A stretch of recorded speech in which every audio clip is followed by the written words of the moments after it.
भोजन कराओ या नवमी के दिन कन्याओं का भोजन कराओ। पर देवी भागवत तो कहती है, देवी भागवत तो वर्णन करती है कि पहले नवरात्रे से लेकर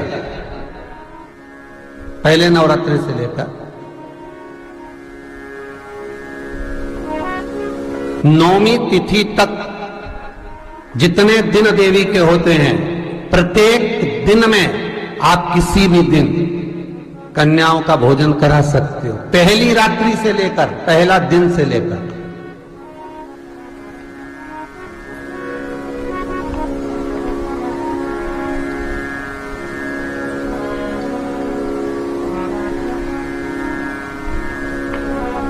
नवरात्रि मालूम है कब से लगती है? आप लोगों को ज्ञात होगा ना, नवरात्रि कब से लगती है? अमावस्या से कि एकम से? अरे जितने लोग सुन रहे हो जरा बोलो तो भाव से। अमावस्या से लगती है कि एकम से लगती है? तो सब लोग कहेंगे महाराज जी पड़वा से लगती है, एकम से। पर देवी भागवत कहती है अगर एकम से लगी तो नवरात्रि पूर्ण कैसे हुई? एकम का दिन लगी तो एकम के दिन की रात्रि, फिर दूज के दिन की रात्रि, तीज के दिन की रात्रि, चतुर्थ दिन की रात्रि, पंचम दिन की रात्रि, छठे दिन की, सातवें दिन की, आठवें दिन की, नवें दिन की रात्रि।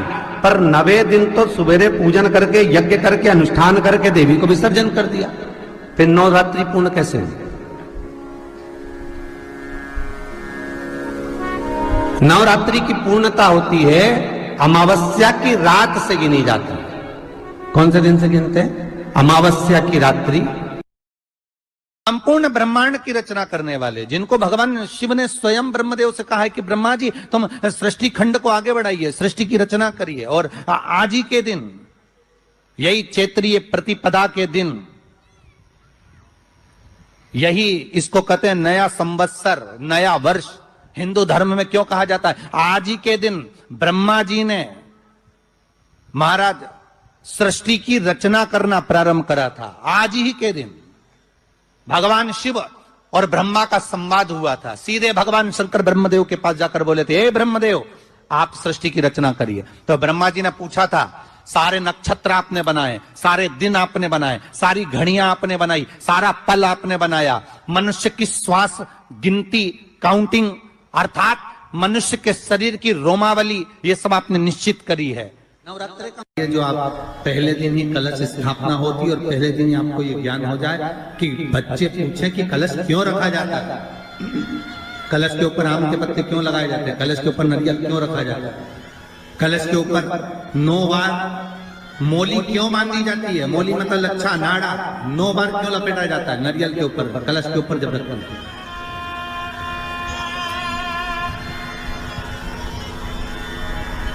कलश के ऊपर जब जब श्रीफल रखाता है, नारियल रखाता है, तो उस पर 5 बार 7 बार मोली नहीं लपेटी जाएगी, तो 9 ही बार लपेटी जाएगी। 5 या 7 बार लपेटते हैं तो कहते हैं कि लक्ष्मी की छिन्नता होती है, और वो 9 बार लपेटी जाती है तो भरपूर लक्ष्मी का भंडार भरती है। क्यों क्यों कहते हैं उसे? भगवान कुंभ का निर्माण कर रहे हैं, भगवान कलश का निर्माण कर रहे हैं, और भगवान स्वयं ब्रह्मदेव कर रहे हैं कि आप ऐसा निर्माण कर दो जिसमें 33 कोटि देवता स्वतः विराजमान हो जाए। तो भगवान ने उस कलश का निर्माण कर दिया। अब कलश का निर्माण करा तो स्वयं भगवान ब्रह्मदेव बोले, प्रभु इस कलश के अंदर मेरा स्थान कहां है? मेरा स्थान कहां है?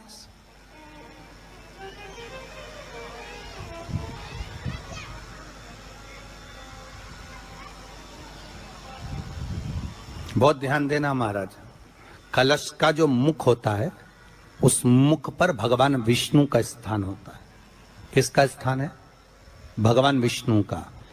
थोड़ा सा नीचे आओगे, जहां से कलश का मुख दबा हुआ होता है, वह जगह भगवान स्वयं शिव की होती है। किसकी जगह है?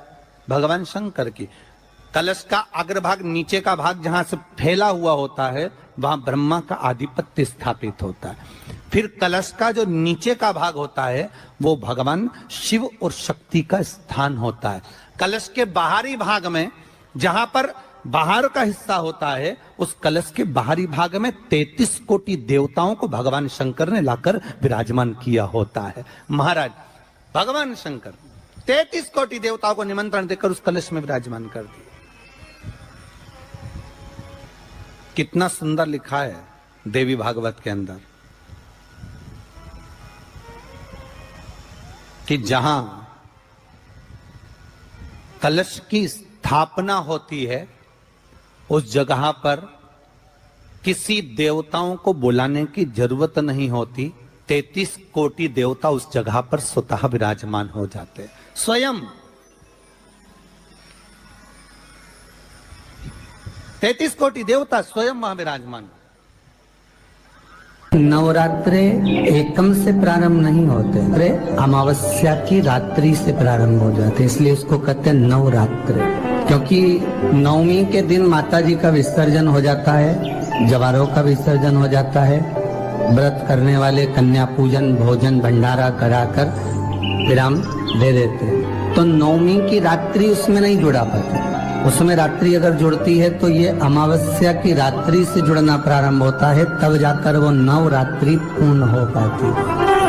पितृलोक में पितृ जैसे निवास होकर भी इंतजार करते हैं। 4 नवरात्रे हैं तो 4 ही श्राद्ध हैं। आज मौनी अमावस्या है, श्राद्ध का विराम हो जाता है और कथा अर्थात नवरात्रे प्रारंभ हो जाते हैं दूसरे दिन। तो यहाँ शास्त्र कह रहा है जैसे हमें प्रतीक्षा रहती है कोई अच्छे कार्य की, कि घर में कोई शुभ कार्य हो, घर में कोई अच्छा आयोजन हो तो अपने को आनंद होगा, प्रसन्नता होगी।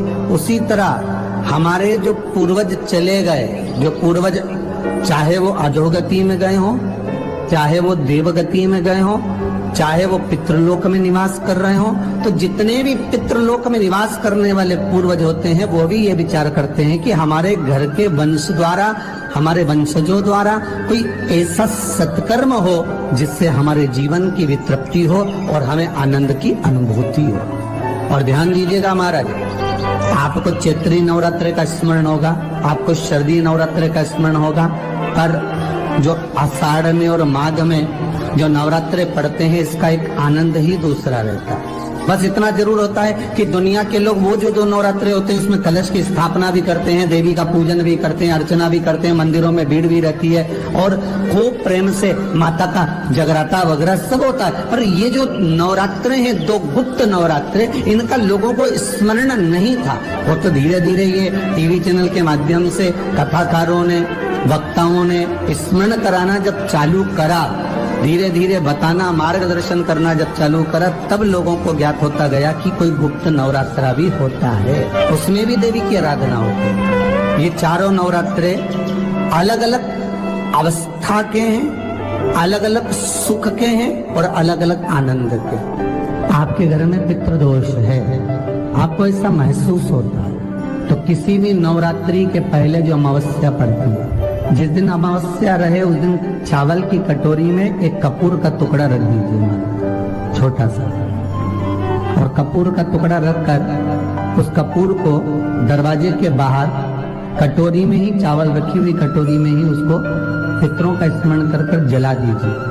और जलाने के बाद उस चावल को कहीं भी किसी भी वृक्ष की छांव में पक्षियों के लिए डाल दीजिए। शिव महापुराण की कथा कहती है, अगर मान लो पितृ आपको कष्ट दे रहे हैं, पितृ आपको तकलीफ दे रहे हैं, कोई काम नहीं होने दे रहे हैं, या कहीं आपको ऐसा लगता है कि पितरों का दोष है, तो वो पितृ दोष देवी, अब ये जो आप करेंगे ये कब कर रहे हैं? अमावस्या के दिन आप उसको रख रहे हैं, अमावस्या के दिन उसको रखकर रात भर आपने रखा कपूर के साथ में, सुबह एकम पड़ गई, नवरात्रि लग गई, उसी दिन उसको जलाकर आपने पटक दिया। अर्थात उससे देवी और पितृ इन दोनों का आशीर्वाद जो प्राप्त होता है, तो घर में से पितृदोष समाप्त होकर लक्ष्मी की वृद्धि प्रारंभ हो जाती है, कार्य में सिद्धता आ जाती है। और नवरात्रि में भी देवी की आराधना का एक स्मरण का सुख है महाराज।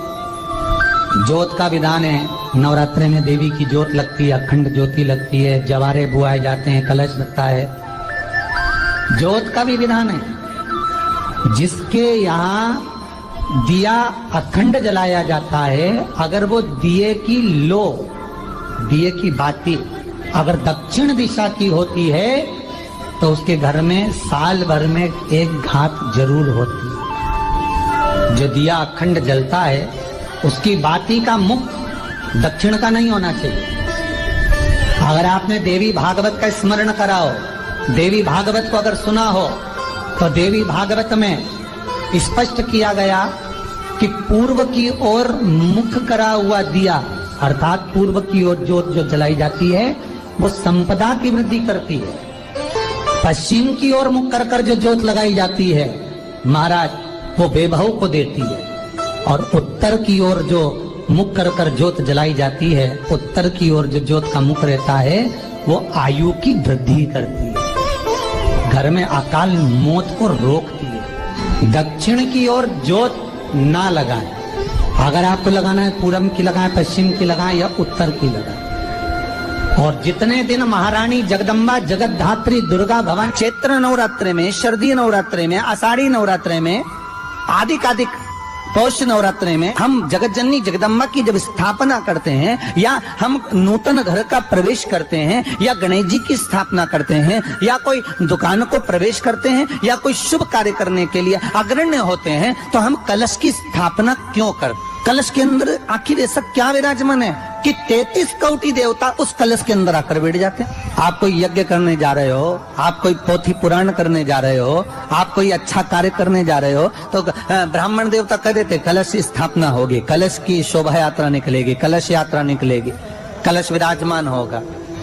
उस कुंभ की उस घड़े की महत्वता कहां से प्रकट हो गई? शिव महापुराण की कथा कहती है महाराज, भगवान ओघड़दानी शंकर स्वयं आद्य शक्ति जगदम्बा से कहते हैं कि जगदम्बा तू क्या चाहती है बोल। तो जगत जननी जगदम्बा कहती है कि जहां मैं हूं वहां शंकर है, ये आपने कह दिया, पर जहां शंकर है वहां पार्वती का होना जरूरी है। उसके लिए सिद्ध करने के लिए एक स्थान ऐसा बनाया जाए जहां पर शंकर विराजमान है और शंकर के साथ पार्वती विराजमान है। तो शिव जी ने कहा पार्वती उसके लिए मैं तुझे एक सुंदर कलश का निर्माण कर देता हूं।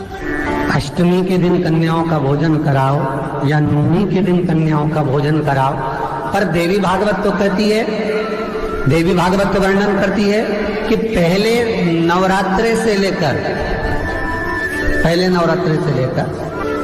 नवमी तिथि तक जितने दिन देवी के होते हैं, प्रत्येक दिन में आप किसी भी दिन कन्याओं का भोजन करा सकते हो, पहली रात्रि से लेकर, पहला दिन से लेकर। पर 9वें दिन तो सवेरे पूजन करके यज्ञ करके अनुष्ठान करके देवी को विसर्जन कर दिया, फिर नवरात्रि पूर्ण कैसे हुई?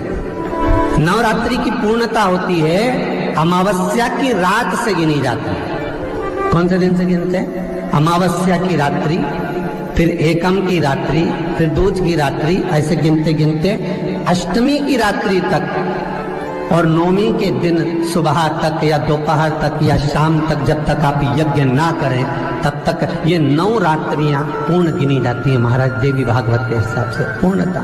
अब हमने कन्या भोजन का जो क्रम बनाया, अष्टमी के दिन करा देंगे, नवमी के दिन करा देंगे, इस तिथि को करा देंगे, पर भाव देखिए, शास्त्र कहता है भूखे को भोजन जब कराइए जब उसको भूख लगी हो, और ऐसों को कराइए जिसको जरूरत पड़ रही है।